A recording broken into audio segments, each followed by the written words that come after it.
on the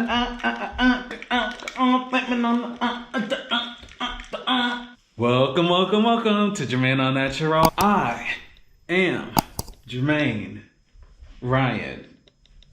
And we are talking alcohol in this video. No, what you saw in the beginning was not alcohol. It was actually just lemonade. I just needed to emulate the picture from yesterday with the glass and the title. You know what I was trying to do. And if you ever get a chance to find or see Guernsey's lemonade, alcohol, right? We're gonna talk it. But just kind of scrape some of the surface. Just like burnt toast. Just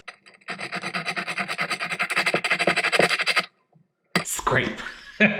So we buy our products. We buy our facial things, we buy our hair things, and you look at the ingredients and the ingredients say XXX alcohol. There's concern of alcohol in our products, particularly our hair products, as our natural hair needs to be preserved and protected. But not all alcohols are the same. They don't all do the same thing. What did you say? Tell us more.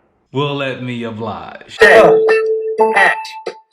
Fatty alcohols, or also referred to as long chain alcohols or good alcohols. In some of your favorite and very well formulated and normally natural products, you will see them right there at the top 5 normally. And it could be in your leave-in, it could be in your deep conditioner, it can be in your styling gel. You might see one of these alcohols sitting pretty right there at the top, perched. And because a lot of these are normally naturally derived, they are also curly girl friendly. If you're someone that adheres to curly girl friendly or is ingredient conscious. We'll start at the beginning. We'll start with the ones that we more commonly see. It is the C&S fatty alcohol factory.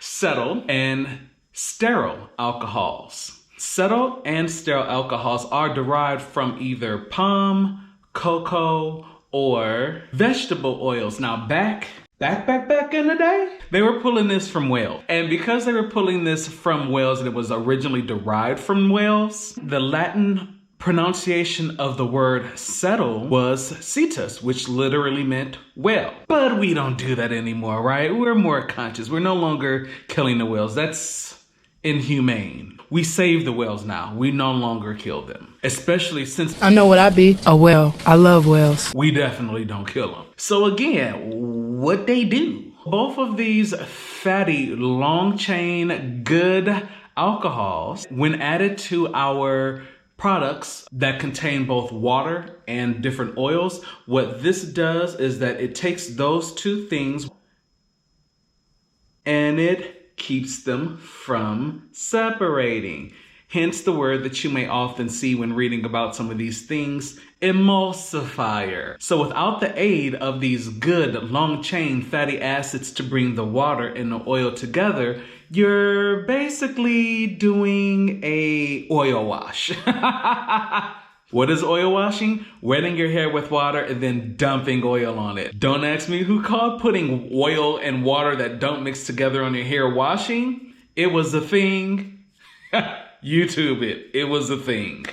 In addition to helping those two things to come together, what it's going to do for you and your crown, your tresses, your mane, it is actually going to help with conditioning your hair. So giving your hair that soft, pliable feeling. And of course, along with that is going to come slip. And in some instances, it is also used as a thickener. So when y'all be like, oh, I like my stuff thick, that is a lot of times what causes that to happen. Now, another part of that C&S fatty acid factory is cetyl alcohol. If you look at it, it kind of looks familiar. It looks like cetyl and sterile alcohol. Well, what they did was they fuse it together. So cetyl got with sterile and they joined one, and what came out of that union was cetyl alcohol. And much like its parents, it does a lot of the same things where it's going to help bond and keep together water and the oil. It is also going to condition. It is going to soften, slip. It's going to do the same thing that its parents did. It is a product of its parents. Who would look like both of them. Now, a few others that you may have seen, like the little brothers and sisters, like the ones that came along later down the line, and yeah, they're loved, but they're not like the firstborn one. You may also see isocetyl, or you may see isosteryl alcohols. So still all part of the same family. You've another good, fatty, long chain alcohol is Behenyl alcohol, or its other name which is dicostanol. Again, staying on that same track, this one is again another emulsifier that's going to bring together your waters and your oils. It is also a thickener. Now, the difference with Behenyl alcohol from everything that I've read, and of course I'll have most things that I read down below, because you know, when I look up stuff, I look up a lot and I read a lot, is that Behenyl is sometimes a naturally derived ingredient in products, or it is a synthetic. Test tube, baby. Another is mysterol alcohol. Every time I see that though, I think mystical. Or you may see it by its other name, tetradecanol. So this one falls into the same line as the other ones. One thing that I did see and read where mysterol stood out a bit differently from the other ones is that mysterol is actually sometimes derived from nutmeg. Oh, okay. My bad. Adding on is Laurel alcohol. Also, you may see its other name, which is dodecanol, D-O-D-E, canol. And Laurel is the same as everything else, where it's going to have those same beneficial properties of it. So, let's shake it up a little bit, huh? Let's cause a little bit, as in the words of Prince, controversy. There was another alcohol that I have seen listed as a good alcohol, but have read some not so good alcohol things about it, if you know what I mean, which is propylene glycol, which is a synthetic ingredient. Now, the reason why historically propylene glycol was said to be not good is because it was said to be an ingredient in antifreeze. Dun, dun, dun. From several articles that I read, it said that it's not the antifreeze necessarily that you think it is. Something that it has been used in is salt. If you live in a state that gets snow and ice, basically the salt that, the salt trucks put down, what we put in our driveways or on our sidewalks, and basically what the propylene glycol does, combined with the salt, it lowers the freezing point of water, allowing ice to melt. So that is very technically antifreeze, because it's melting ice, turning it into water. So antifreeze, not to be confused with Rihanna's anti. However, to this dual purpose alcohol, I will say, propylene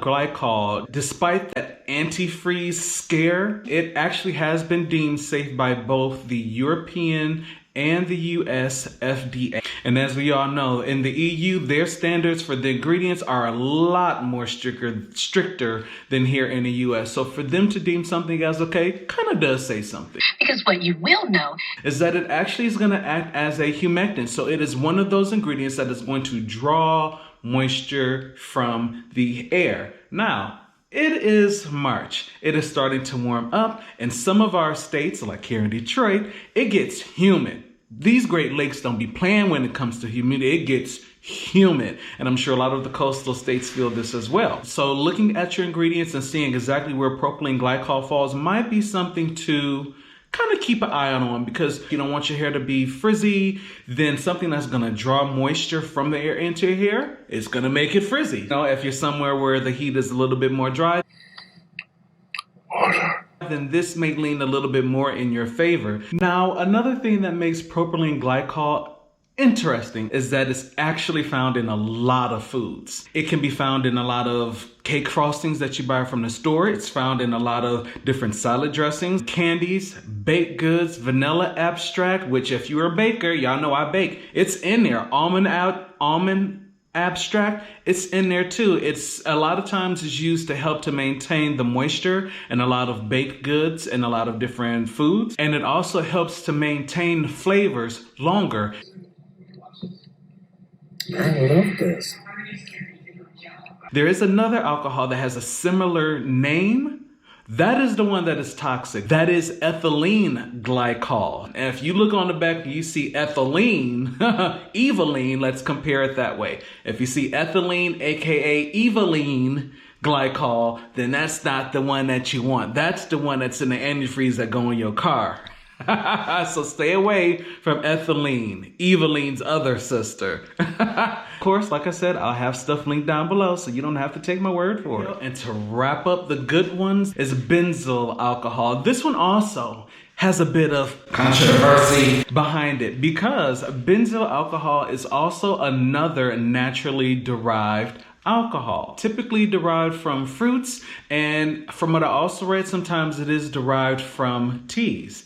What makes this one, and this was another one that I read several articles about, and it was on a few bad alcohols list. Reason being is that in addition to it being derived from fruits and some teas, in some instances it is also derived from essential oils. If you have followed any of, your favorite DIYers here on YouTube or chemists, and they actually make ingredients, a few videos that I've seen here on YouTube, it gets that Gabrielle Union eyebrow raise, squinty eye look at it. A lot of times when you watch people that do the DIYs and some of the chemists that are like actually making products, a lot of times they say you only want to use 1 drop or 2 drops of an essential oil because sometimes for some people, essential oils can be an irritant. So that is why the benzyl alcohol kind of is like, No. Well, now what I did also read is that if you have products that does use this somewhat good, like anti-hero kind of alcohol, is that you definitely want to make sure that it is not high up on the ingredients list. I believe the one article that I could read, I hope that I left it open in order to link it, but it did say that you don't want it in your top 5 ingredients, just because we all know that a lot of times the top 5 are the ones that are the most concentrated in that product. As a precaution, the lower down benzyl alcohol is, the better chances you have of it not irritating your scalp. Now, though it may irritate some people's scalp, it also does some good things too. It actually acts as a preservative. Because of that reason, as it acts as a preservative, it is an antioxidant, and it is going to also help the products to stay fresher longer, hence the preservative part of it. So it does good things, but it can cause some bad things too. Not to be taken lightly, because scalp irritation is not fun. Also, I've never experienced it, but I have seen people that have. Not fun. precious. So those are just some of the good alcohols to look for in your product. Most of these are not limited to hair products. A lot of these do transfer over into skincare as well. So you see people say, don't use products with alcohols. Well, yeah, but the bad ones, because the good ones are there for a reason, and they do help our natural curly hair. Again, all articles will be linked down below. I'm not linking all of them. Some of the articles will be linked down below because it'll just be way too many. If you have more information, or if you want to dig a little bit more deeper, because I wasn't getting into molecules and chains, but if you want to add more information to maybe something that I left out about one of the good alcohols, definitely leave comments down below. Make sure you like this video, punch the subscribe button, it's right there. Also, share the video out. Someone might not be aware of good alcohols and bad alcohols. Again, that's lemonade. Punch the notification bell so that you can stay abreast of when I post my videos. And again, thank you for tuning into JermaineAuNatural, and I'll see you in the next one.